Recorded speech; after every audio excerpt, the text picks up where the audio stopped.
2021년 9월 10일 금요일 달코라 뉴스를 전해드리겠습니다. 조 바이든 대통령이 코로나19 확산세가 좀처럼 가라앉지 않자 9일 새로운 조치들을 발표하며 특단의 대책을 내놓았습니다. 연방 법무부가 어제 텍사스의 새 낙태 금지법을 대상으로 법적 대응에 나섰습니다. 조 바이든 행정부가 비행기, 기차 등에서 노마스크 승객에게 매기는 벌금을 2배로 올립니다.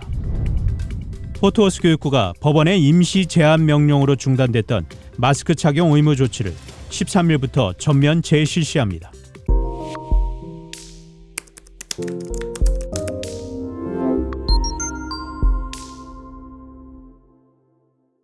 조 바이든 대통령이 코로나19 확산세가 좀처럼 가라앉지 않자 9일 새로운 조치들을 발표하며 특단의 대책을 내놨습니다.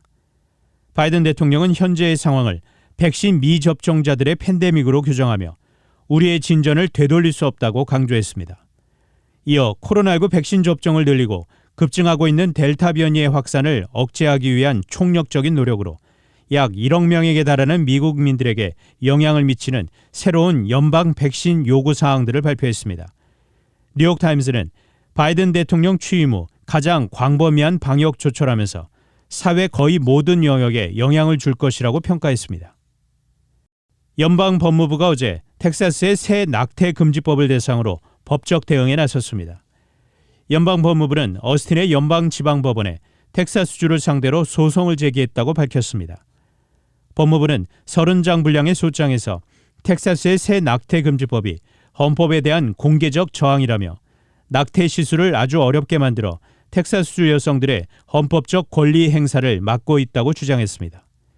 이어 해당 법을 무효로 하고 주 당국은 물론 해당 법에 따라 낙태에 대한 법적 대응에 나서는 개인들을 막아달라고 요청했습니다. 연방 법무부는 조 바이든 대통령이 텍사스의 낙태 금지법을 비난하며 법적 수단을 포함한 대응 조치를 살펴보라고 지시한 지 일주일 만에 소송을 제기했습니다. 조 바이든 행정부가 비행기, 기차 등에서 노마스크 승객에게 매기는 벌금을 2배로 올립니다. 이는 어제 발표된 코로나19 종식을 위한 연방정부의 새 대응책의 일환으로 오늘부터 적용됩니다. 이에 대중교통에서 마스크 착용 의무를 한 차례 위반하면 벌금 500에서 $1,000, 두 번째 위반 시는 $1,000에서 $3,000가 부과됩니다. 이번 벌금은 연방교통청 TSA가 부과하는 것으로 연방항공청 FAA가 승객 난동 시 부과하는 벌금과는 별개입니다. 국토안보부는 비행기 등 대중교통 내 마스크 착용 의무를 적어도 내년 1월 18일까지는 적용한다는 방침입니다. 포트워스 교육부가 법원의 임시 제한 명령으로 중단됐던 마스크 착용 의무 조치를 13일부터 전면 재실시합니다. 이에 13일부터 모든 교직원과 학생, 방문객들이 교육군의 모든 캠퍼스 실내에 있을 때 마스크를 다시 의무 착용하도록 했습니다. 다만 의학적 사유가 있을 때는 제외됩니다. 또한 실외 행사에선 마스크 착용은 개인의 선택에 맡겨집니다. 지난 3일 포트워스 교육부는 교내 마스크 의무 착용 정책이 테런 카운티 지방법원에 의해 금지당하자 항소하겠다고 밝혔습니다. 이에 그 결과로 앞서 받은 임시 가처분 신청은 일시 중지되며 추후 통지가 있을 때까지 포트워스 교육부에서의 마스크 착용 지침은 재시행되게 됐습니다. 단신 뉴스입니다.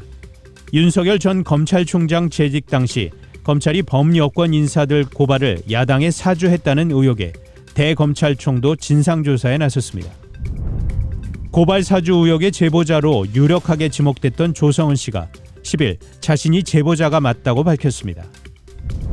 차기 일본 총리로 유력하게 거론되는 고노다로 행정개혁상이 오는 29일 예정된 집권자민당 총재 선거에 입후보하겠다고 10일 선언했습니다. 주요 7개국 G7이 아프가니스탄 정세를 논의하기 위해 개최 예정인 회의에 중국과 러시아를 초청할 의도가 있다는 보도가 나왔습니다.